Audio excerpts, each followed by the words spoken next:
Assalamualaikum warahmatullahi wabarakatuh. Apa kabar anak-anak hebat? Semoga dalam keadaan sehat dan tetap semangat. Hari ini kita akan melanjutkan pembelajaran matematika untuk materi garis dan sudut. Pada tampilan layar kalian bisa melihat contoh dari sebuah garis di mana ada titik dan ada garis. Tujuan pembelajaran kita hari ini, setelah anak-anakku mempelajari, kalian bisa memahami dan menjelaskan, menganalisis titik, garis, sinar garis, dan ruas garis. Yang kedua, menjelaskan dan menganalisis pengertian titik, garis, sinar garis, dan ruas garis. Yang ketiga adalah menyelesaikan masalah titik, garis, sinar garis, dan ruas garis. Baiklah, kita lanjutkan. Yang pertama adalah pengertian titik, garis, sinar garis, dan ruas garis. Kalian bisa melihat ada garis, ada titik, dan ada garis yang memiliki tanda panah. Titik dapat digambarkan dengan menggunakan tanda noktak atau tanda titik. Sekarang sebuah titik dinotasikan dengan huruf kapital. Artinya kalau kita mau menuliskan titik harus menggunakan huruf kapital. Misalkan titik A, titik B, titik C, dan sebagainya. Artinya kita tidak menggunakan kata titik lagi tapi menggunakan notasi huruf kapital. Contohnya ini adalah titik A.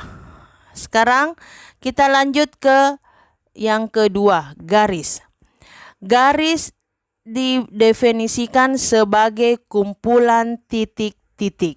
Artinya dari beberapa titik-titik akan membentuk sebuah garis. Garis tidak berujung dan tidak berpangkal. Garis dapat diperpanjang dari dua arah, dari kiri dan kanan. Garis dinyatakan dengan menggunakan huruf kecil, misalkan garis K, garis L, dan sebagainya. Apabila diambil sebaran titik pada garis K, misalkan titik A dan titik B, maka garis K dapat juga dinotasikan sebagai AB, garis AB. Ada garis di atas huruf A dan B, dibaca garis AB. Sekarang kalian perhatikan contohnya. Ini adalah garis K, jadi kita menggunakan huruf kecil untuk memberikan simbol menandakan bahwa ini adalah sebuah garis K. Ya, kalian bisa melihat ini adalah garis K yang tidak berujung dan tidak berpangkal, dapat diperpanjang dari dua arah, dari kiri dan kanan. Dari kiri dan kanan. Kita lanjut. Ini juga jadi dapat diperpanjang. Jadi misalkan ini adalah titik A. Ini adalah titik A, kemudian ini adalah garis K. Garis K menggunakan huruf kecil, kemudian titik A menggunakan huruf kapital.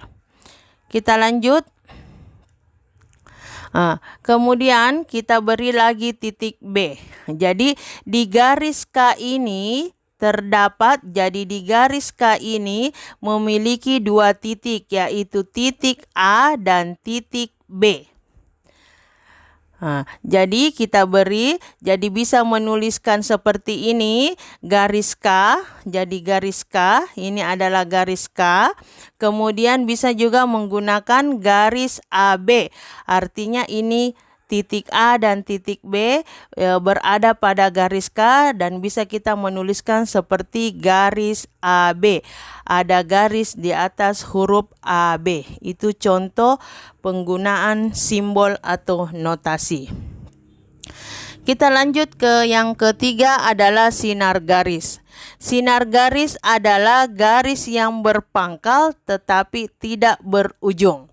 Contohnya, garis yang berpangkal tetapi tidak berujung. Jadi ini contoh dari sebuah sinar garis. Beda tadi kalau garis ada dua tanda panah dari kiri ke kanan. Kalau sinar garis seperti ini contohnya, titik kemudian ada tanda panah. Sekarang kita beri namanya titik O. Kemudian ini adalah sinar garis OA. Artinya dia berada di titik A. Jadi O, A, jadi kita tuliskan sinar garis OA. Gambar di atas merupakan sinar garis OA yang dapat dinotasikan dengan OA garis di atas dengan O sebagai titik pangkal. Jadi O ini merupakan titik pangkal dari garis di atas. Jadi ini adalah sinar garis OA. Lanjut, yang keempat adalah ruas garis. Ruas garis adalah garis yang berpangkal dan berujung. Sekarang contohnya ini garis yang berpangkal dan berujung. Sekarang ini titik A, kemudian ini titik B, jadi dinamakan dengan ruas garis AB yang berpangkal dan berujung. Gambar di atas merupakan ruas garis AB yang dapat dinotasikan dengan AB, garis AB. Jadi ada garis di atasnya, garis AB. Sekarang kita lanjut kedudukan titik terhadap garis. Yang pertama adalah titik terletak pada garis. Contoh titik yang terletak pada garis. Sebuah titik dikatakan terletak pada garis berarti titik tersebut dilalui oleh garis. Sekarang kita berikan contoh. Ini adalah garis G, kemudian terdapat titik A, kemudian titik A terletak pada garis G. Jadi artinya pada gambar di atas, pada tampilan layar bahwa garis A, garis G, jadi titik A terletak pada garis G. Jadi titik A berada pada garis G. Itu disebut sebagai titik terletak pada garis. Yang kedua, titik di luar garis. Sekarang sebuah titik dikatakan berada di luar garis berarti titik tersebut tidak dilalui garis. Contohnya terdapat garis H. Kemudian titik A-nya berada di luar dari garis, artinya tidak berada pada garis H. Ini contoh dari titik di luar garis. Jadi titik A terletak di luar garis H. Lanjut, yang ketiga adalah hubungan antara dua garis. Sekarang, yang pertama ada yang dinamakan dengan berpotongan. Dua garis dikatakan berpotongan apabila kedua garis tersebut memiliki titik persekutuan. Titik persekutuan ini disebut sebagai titik potong. Contohnya seperti gambar ini. Ini adalah garis garis K.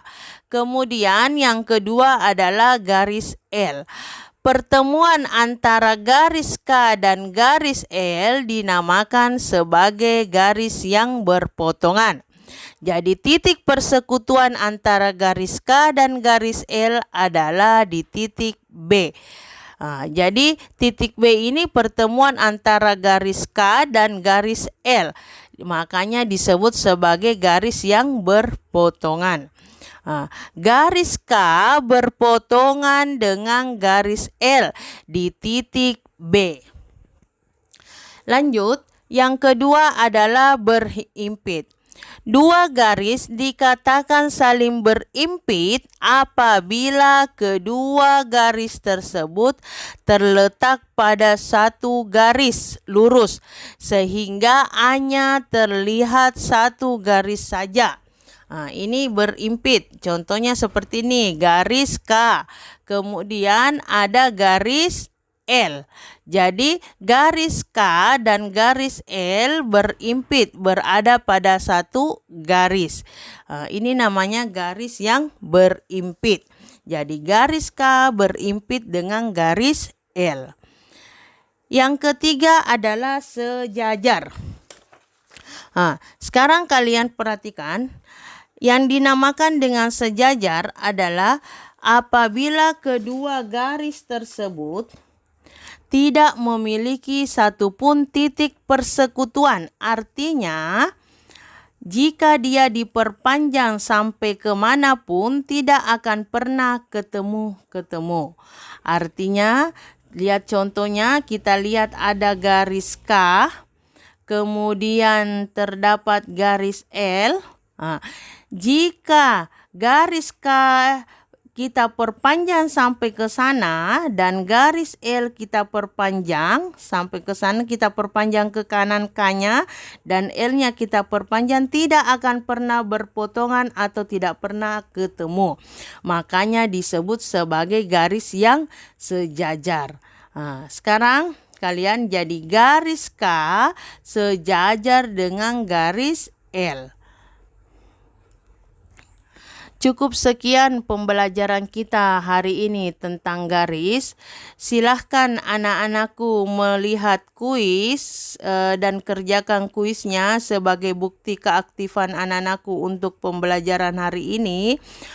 Setelah menyimak video pembelajaran kita hari ini, silahkan komen, tuliskan nama dan kelas sebagai nilai tambahan untuk kuis kita hari ini. Tetap semangat anak-anakku, jaga kesehatan. Wassalamualaikum warahmatullahi wabarakatuh.